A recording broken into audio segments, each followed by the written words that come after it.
My name is Alison Voice, and I'm going to talk about belonging and engaging factors for success. There's 5 of us as authors on this work, and we've worked as a collaboration.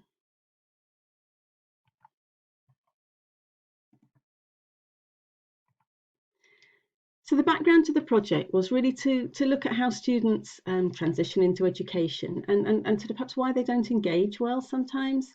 And we took our sort of inspiration from the work of Liz Thomas, where she says it's the human side of higher education that comes first, finding friends, feeling confident, and above all, feeling a part of your course of study and the institution.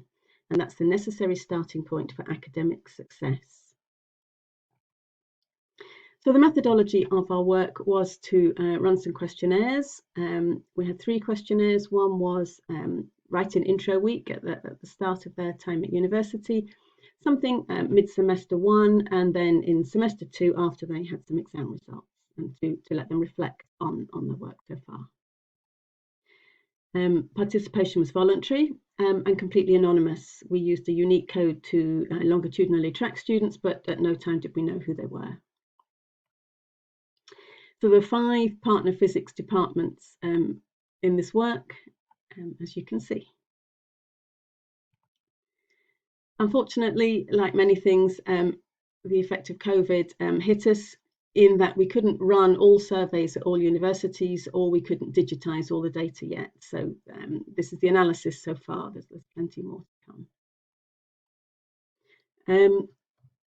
So we looked at the demographics of our students, and it's as we'd expect that we're all teaching students who are sort of 18 to 20, predominantly white.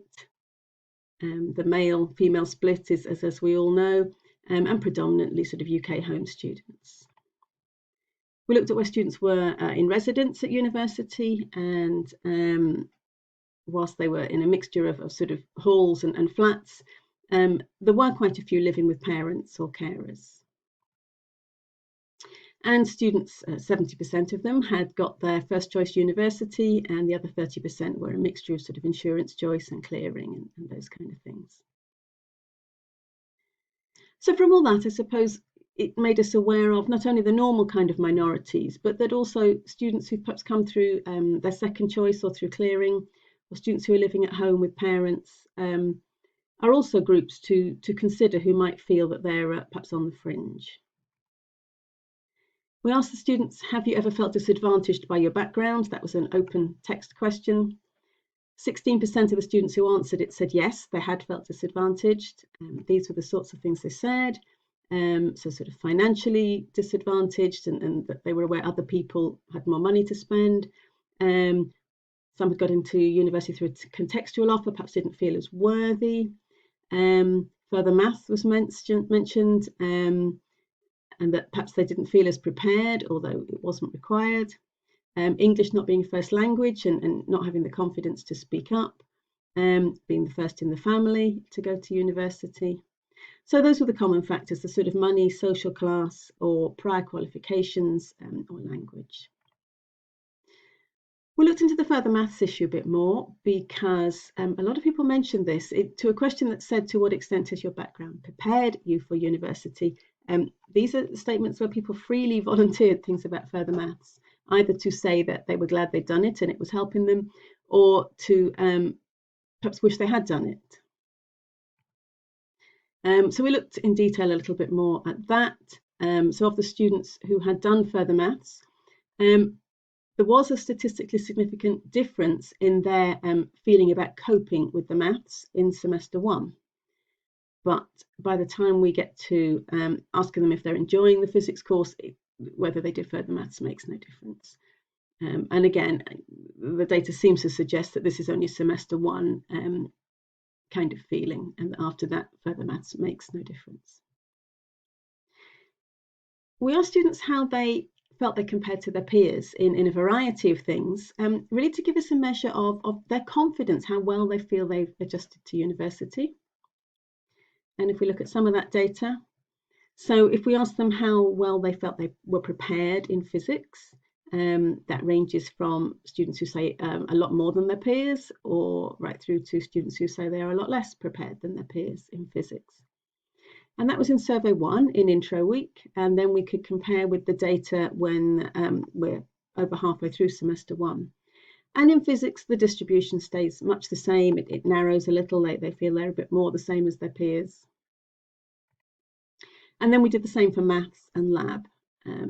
So maths is a broader distribution, and in semester 1 shifts towards being more positive, that they feel they're doing better than their peers. And lab probably starts a little bit, that they're a little bit unsure. They feel a little bit less prepared than their peers. And then as soon as they get into lab and have done some, they feel that they're doing a little better than their peers. It was interesting to look at students who'd come from a foundation year, because they noticeably felt they were a lot more prepared for lab than students who'd come straight from A levels.